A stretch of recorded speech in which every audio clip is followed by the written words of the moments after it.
नमस्कार. आज आपण साजरा करतोय वर्ल्ड ओबेसिटी डे, जागतिक स्थूलता दिन. साधारणपणे जगामध्ये 1 अब्ज लोक ओबेसिटीशी म्हणजे स्थूलपणाशी झगडत आहेत. हीच जर संख्या बघितली तर 2035 पर्यंत ती 4 अब्जापर्यंत पोहोचू शकते.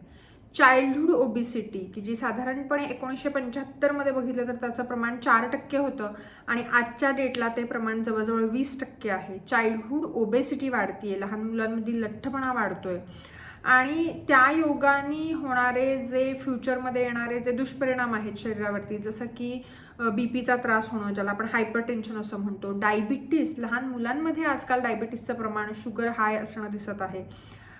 तसंच हृदयावरतीचे जे विकार आहेत जसं की हार्ट अटॅक आहेत, कार्डिओव्हॅस्क्युलर रिस्क ज्या आहेत, हे प्रमाण वाढत चाललेलं आहे. आणि जर इथे आपल्याला त्याला आळा घालायचा असेल, प्रतिबंध करायचा असेल, तर आपल्याला 8 अब्ज अशी कारणं आहेत की आपण ओबेसिटीला रोखायचं आहे. So there are almost 8 billion causes that we should fight against the obesity. आणि आपण जर एकत्र आलो, आपली जर लाईफस्टाईल चेंज केली, आपण जर आपला आहार, जीवनमान, व्यायाम याचं जर संतुलन जर केलं, तर आपण नक्कीच ओबेसिटी फ्री लाईफ आपण आणू शकतो.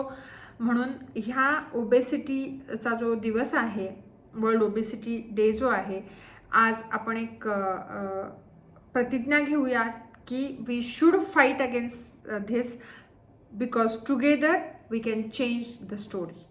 धन्यवाद.